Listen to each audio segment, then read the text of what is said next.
বলছে যে তার বিরুদ্ধে তার কোনো প্রভাব নেই। আমরা যখন বলেছি নিশ্চয়ই সে প্রভাবশালীতে আপনারা ব্যবস্থা নেন, বলছে না সেরকম কোনো আমরা জানতামও না তার সম্পর্কে। আমরা বলেছি যে তার টাইটেল এবং তার যে ধর্ম পরিচয়, সে যে সংখ্যাগুরুর যে প্রতিনিধি, এইভাবেই আপনারা বিষয়টাকে দেখেছেন। তাই আপনারা দরিদ্র এবং সংখ্যালঘু যে তাকে আপনারা গ্রেপ্তার করেছেন, আর সংখ্যাগুরু এবং যার প্রভাব আছে তাকে আপনারা গ্রেপ্তার করেননি, তারা সেটা মানেনি।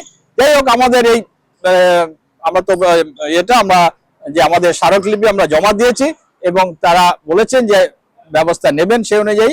এবং আমরা আমাদের আরেকটা দাবি, সেটা আমরা রাজ্য সরকারের কাছে জানাবো, সেটা হচ্ছে যে যেভাবে তার সম্মানহানি করা হয়েছে, তাকে গ্রেপ্তার করে একজন ওয়েটারকে, এবং মিথ্যা অভিযোগে, পরিকল্পিত ষড়যন্ত্রমূলক অভিযোগের দাঁড়িয়ে আমরা তার ক্ষতিপূরণ, কারণ তার আগামী জীবন, সারা জীবন তাকে এটা বহন করে যেতে হবে, সেই রাজ্য সরকার যাতে তার উপযুক্ত ক্ষতিপূরণ দেয়, সেইটাও আমরা রাজ্য সরকারের কাছে আমরা এই দাবিটা আমরা রাজ্য সরকারের কাছে আমরা জানাবো।